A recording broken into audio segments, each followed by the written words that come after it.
Guys, we are on to chapter 16. It is cold, so I put my hood up because I am right next to the door that goes outside. All right, chapter 16. There's something I thought of during the night, I told Augie. What do you say we get that big sign that used to be on the old ice cream stand, the one that was torn down and got junked at Al's? The Pink Palace sign? What would we do with that? Put it up here at the fort. Augie's eyes narrowed as he thought about it. J.R. and Maury made J.R. and Maury made a lot of fun of us when they saw the pink boards we were using. Exactly. But now we've got this awesome fort. I bet they wish it was theirs. So instead of being all embarrassed about it being pink, we make it like a badge of honor, Augie said. I knew Augie would get it. Al already said we could have the sign, remember? Augie went on. Yeah, I was thinking it would really look cool. I crawled out of the front door and Augie followed. If we attach it right there, I finished, pointing to the main support next to the door. Totally, said Augie. We got dressed really fast and went through the woods down to Al's. The yard wasn't open yet, but the wood and the sign from the old ice cream stand had been dropped off after hours and were still lying in the driveway. The sign was bigger than I remembered, about 10 feet tall and 6 feet wide, with the words "The Pink Palace" outlined in metal, with empty pockets where light bulbs used to be. We each grabbed one end and lifted it. Not too bad. It was more awkward than heavy. Stopping to rest every couple minutes, we made it to the fort. For the time being, until we figured out how to attach it more permanently, we leaned it against the side where anyone coming the usual way would see it. Good, huh? I asked. Augie nodded solemnly. Gram would like it. She likes finding uses for old stuff. We goofed around for a while and had some breakfast. After that, we checked and rechecked all of our preparations. We were as ready as we were ever going to be. Then we played some poker. I had a run of really lousy cards, and my mind wandered to meeting up with Gerard that afternoon. I started getting nervous. All of a sudden, I wasn't sure having him with us was such a great idea. After what J.R. and Maury had done to him, I had really wanted to be there when we got them back. I wanted him to be there when we got him back. He deserved to be there, but still. His mom had said Gerard just wanted to be like other kids, but he wasn't. Not exactly. Augie, I asked, what if Gerard starts to act, I don't know, weird? What do you mean? I don't know. I mean, what if he freaks out because he's scared of the dark or loses his rabbit's foot or something? I bet he's never spent the night away from home in a strange place. He's not used to going places and hanging out with his friends because he doesn't have any friends, Augie finished. Yeah, I said. We were quiet for a minute. I felt bad about Gerard not having friends. I would never torture him or tease him like J.R. and Maury or call him rotten names. But did I want to be his friend? I had a sudden fear, not of him exactly, but of being responsible for him, even for a night. I couldn't explain it to myself, and I wasn't sure explaining it very well. I sure wasn't explaining it very well to Augie. Well, said Augie after a while, remember that night he was in your driveway? He was all by himself and he wasn't scared of the dark then. Yeah, that's true. He's been out here to the fort before, and he wants to come back, he laughed. He wants to come back really bad. I remember Gerard's grin as he nodded his head yes. Also true. So I think it'll be okay, Augie shrugged. If it's not, we'll call his mom. Hey, I said, suddenly remembering something. We never made up a song for him. Maybe he forgot all about it? Augie said hopefully. Maybe, I said, but I doubt it. Once Gerard gets something in his head, he seems to stick with it. Well, there's no time now, said Augie.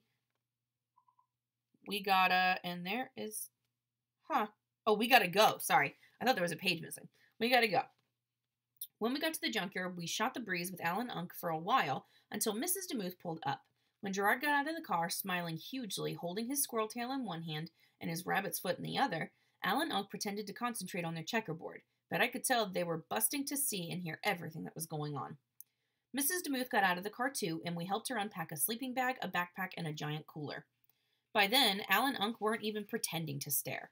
Gerard was talking a mile a minute, while his mom was asking us all the same questions she'd asked before. She looked really worried and uncertain.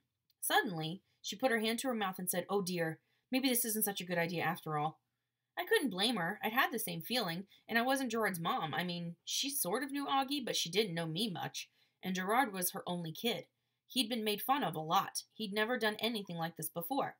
But Gerard was ready. "Let's go! Can we go now, please, to the fort? I'm all set, right, Mom? I got everything I need, don't I, Mom?" To us, he said, "Can we go now? I got everything I need. I'm all set." Augie and I looked to Mrs. DeMuth. Her mouth quivered a little bit, and then she gave Gerard a big, bright smile. "You're all set, babe," she agreed. To Augie and me, she said, "You'll call." We nodded. She gave us a long gaze, followed by a nod, which said without words, "I'm counting on you two." We nodded. Then she got in the car and drove away. I handed Gerard his backpack. He put it on and picked up his sleeping bag. Augie and I looked at the cooler. It was one of those enormous rectangular ones with handles on the side. "What's in that thing?" I asked. "Food and drinks. Growing boys need food and drinks," said Gerard. "That's what Mom said." I opened the lid. Wow, this cooler was packed. I saw sandwiches, fried chicken, bottles of juice, chocolate milk, and there was a whole lot of stuff underneath that I couldn't see. My mouth watered. Looking at the fried chicken, my mouth watered looking at the fried chicken. Roughing it was great, but there was something to be said for Gerard's mom's approach to camping. As Augie and I examined the monster cooler, trying to figure out how to carry it, Al and Unc came strolling over.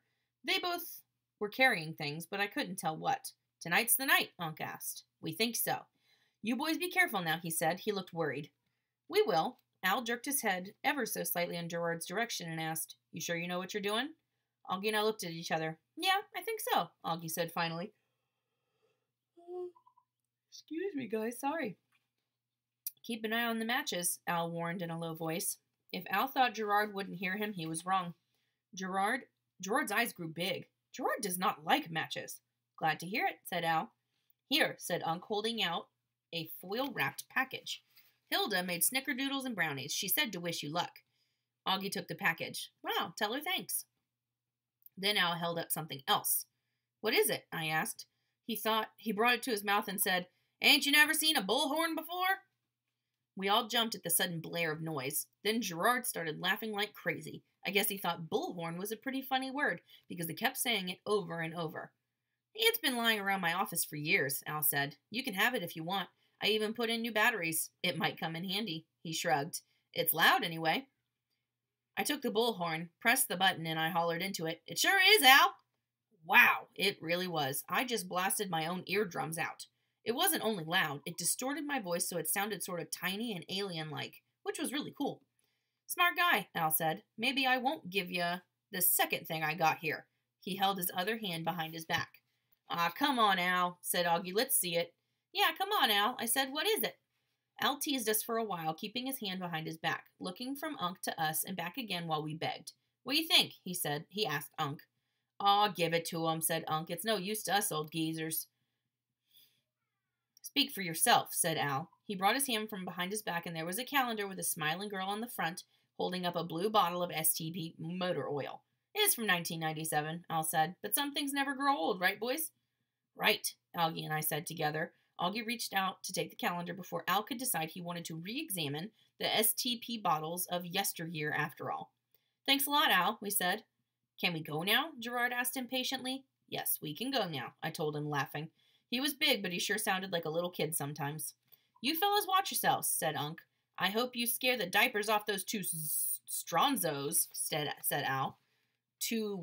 Those two what?" I asked. I knew who he was talking about, but I liked the sound of the word, and I wanted to know what it meant. "Stronzos," Al repeated disgustedly. "Cretinos, idiotas, testamutos." "Jerks," explained Unc. "Idiots." He rapped his knuckles on his head. "Dumbheads." If you ask me, Italian has it all over English when it comes to insulting people. "We will," I said. Augie and I each grabbed a side handle on the cooler and hobbled along with it, stopping to rest about every 10 steps. When we got close to the fort, Gerard ran ahead. By the time Augie and I got there, panting and sweating, he was already unrolling his sleeping bag. He carefully laid out the squirrel tail and his rabbit's foot on top of the bag, along with the plastic baggie of gummy worms. He sat looking content. All I could think about was fried chicken. "I'm starving," I said. "Me too," said Augie, opening the lid of the cooler. He pulled out a pile of sandwiches, the package of chicken, and 3 bottles of chocolate milk and passed it around. My mouth stuffed with chicken, I said to Gerard, "Man, this is the best fried chicken I've ever had in my whole life." "Totally," agreed Augie. "Even better than my Grams. And don't tell her I said that." Gerard looked pleased and said, "Man, this is the best fried chicken Gerard ever had in his whole life, too." While we were stuffing our faces, we told Gerard we were planning on getting back at JR and Maury that night. At the mention of his name, his face got all squinched and scared looking. "Stronzos," he muttered. I laughed, surprised. Gerard didn't miss much. "Yeah, well, we're going to show those Stronzos they can't mess with us, or you, or any more." His face brightened up a little, and when Augie and I told him about some of the things we had in store, he got a huge kick out of them. He kept on repeating everything we said, laughing his loud, goofy laugh. Hey, listen.